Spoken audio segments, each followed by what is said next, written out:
আসসালামু আলাইকুম, স্বাগতম সবাইকে। আজকে আমি বানাবো পাকা আম দিয়ে দই, আর এই দইটি আমি চুলায় করব, আর সাথে দিব কিছু টিপস আর ট্রিক্স। প্রথমে তো এই দই বানানোর জন্য আমি এখানে 2 কাপ দুধ নিয়েছি। এই দুধকে আমি জাল দিতে দিতে 1.5 কাপ করে ফেলবো, মানে আধা কাপ কমিয়ে ফেলবো। ঘন ঘন নাড়তে থাকবো যাতে পাতিলের তলানিতে লেগে না যায় আর দুধে যাতে সর না বসে পড়ে। দুধ সামান্য একটু উতরানো শুরু করলে আমি এতে 5-6 টেবিল চামচের মতো চিনি দিয়ে দিব। আসলে যেহেতু এটি আমের দই, তাই চিনিটা আমের মিষ্টির উপর নির্ভর করে দিতে হবে। দুধ জাল হয়ে 1.5 কাপ হয়ে গেছে। এখন আমি এটিকে ঠান্ডা করতে দিব। ঠান্ডা হতে হতে আমি বাকি কাজগুলো করে ফেলবো। এখানে আমি 2টি পাকা আম নিয়েছি। আম ছিলে কেটে ব্লেন্ড করে পিউরি বানিয়ে নিব। 2টি ছোট আমে এখানে আমার প্রায় 1 কাপের মতো আমের পিউরি বের হয়েছে। আমি এখন দই বসানোর জন্য চুলায় পাতিল গরম করতে দিব। আমি দেখিয়ে দিচ্ছি কেমন আঁচে পাতিলটা 10 মিনিটের জন্য গরম করতে দিব। চুলার আঁচ মাঝারি আঁচ থেকে একটু কমে আছে। এখন চুলার উপরে পাতিল দিয়ে দিচ্ছি, আর পাতিলের ভিতর আমি পাতিল রাখার যে স্ট্যান্ড আছে সেটা রেখে দিচ্ছি। এর উপরে এখন একটি প্লেট রাখছি। এটি কাচের প্লেট, তবে অন্য যে কোনো প্লেটও দেওয়া যাবে। এরপর ঢাকনা দিয়ে দিব, আর ঢাকনার ছিদ্রিতে এইরকম টিস্যু দিয়ে মুড়িয়ে দিব যাতে ভিতরের গরমটা বের না হয়ে যায়। অনেকেই আমাকে কোশ্চেন করেছিলেন যে পাতিল কি হেভি বটম হতে হবে কিনা, মানে পাতিলের তলানিটা কি খুব মোটা হতে হবে কিনা, কিংবা স্টিলের পাতিল হলে কি হবে কিনা, অথবা সিলভারের পাতিল হলে। আমি বলবো এগুলো সব কিছুতেই হবে।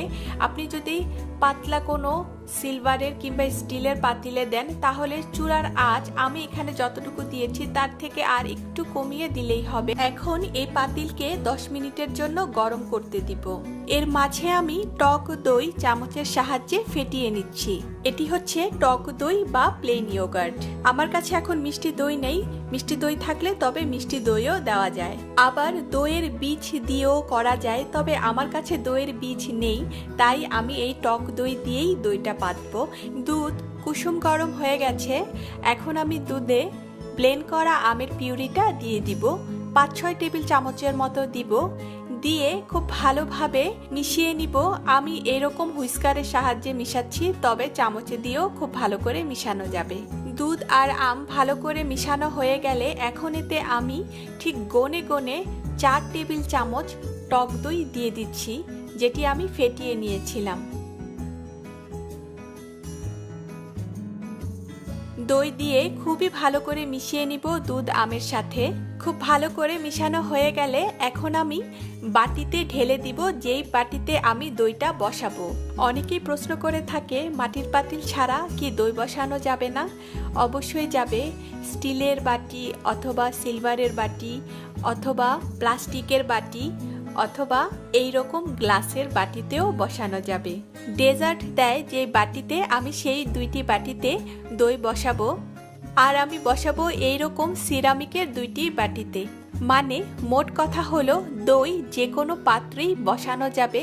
পাত্রটা ফ্যাক্ট না, ফ্যাক্ট হচ্ছে আপনার ইনগ্রেডিয়েন্টস আর গরমটা। ইনগ্রেডিয়েন্টস আর গরম যদি ঠিক থাকে তাহলে দই বসবেই।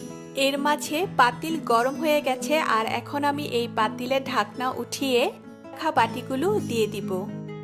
দিয়ে ঢাকনা দিয়ে দিব। আমি আমার আরেকটি দইয়ের ভিডিওতে দেখিয়েছিলাম যে আমি দই রাখার পাতিলটাকে তাওয়াল দিয়ে পেঁচিয়ে নিয়েছিলাম, এরপর দইটা বসিয়েছিলাম।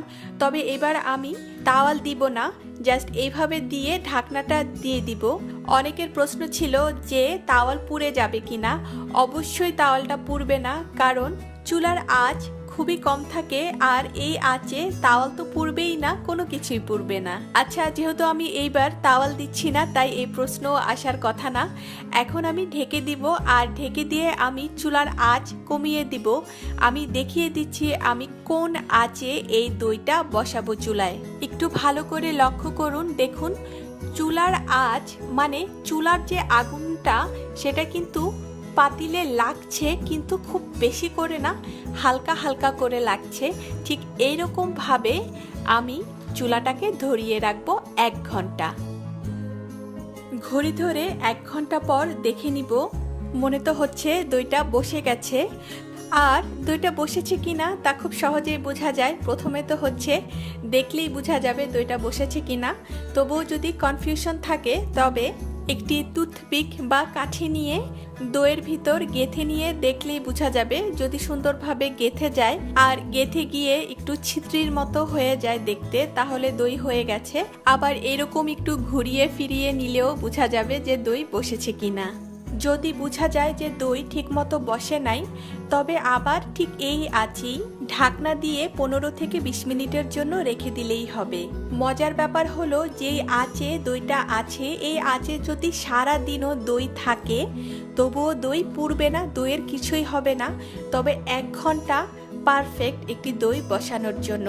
যদি মনে কোনো কনফিউশন থাকে তবে 1 ঘন্টা না, আপনি ইচ্ছা করলে 2 ঘন্টা থেকে 3 ঘন্টাও রাখতে পারেন। তবে আমি দই সবসময় এভাবেই বসাই আর আমার 1 ঘন্টা লাগে। আসলে আমার চুলার আঁচ আমি যেই আন্দাজে দেই সেই আন্দাজে 1 ঘন্টাতেই হয়ে যায়। আপনাদের চুলার আঁচে যদি তারতম্য থাকে তবে অবশ্যই 1 ঘন্টা না, 1 ঘন্টার বেশিও লাগতে পারে। তাই নিজের বুদ্ধি দিয়ে বিবেচনা করে বানাবেন। আমার বাটির এই দইগুলো খুব ভালোভাবে বসে গেছে 1 ঘন্টাতেই। আর এখন আমি এই পাতিলেই রেখে দিব ঠিক এইভাবে দই একদম ঠান্ডা হওয়া পর্যন্ত। তবে আর ঢাকনা দিব না, ঢাকনা দিলে কিন্তু পাতিল ঠান্ডা হয়ে গেলে বাষ্পের কারণে ঢাকনা থেকে পানি পড়বে দইয়ের উপরে। দই একদম ঠান্ডা হয়ে গেলে এরপর এটিকে ফ্রিজে রেখে দিব 3 থেকে 4 ঘন্টা। ফ্রিজে রাখলে দই আরো বসবে ঠান্ডায়। হয়ে গেল মজাদার মিষ্টি আমের মিষ্টি দই। আম না দিতে চাইলে আম বাদে বাকি যে উপকরণগুলো আছে সেগুলো দিয়ে করলে হয়ে যাবে মজাদার মিষ্টি দই। 1 চামচ নিয়ে দেখাচ্ছি কি রকম হয়েছে দই।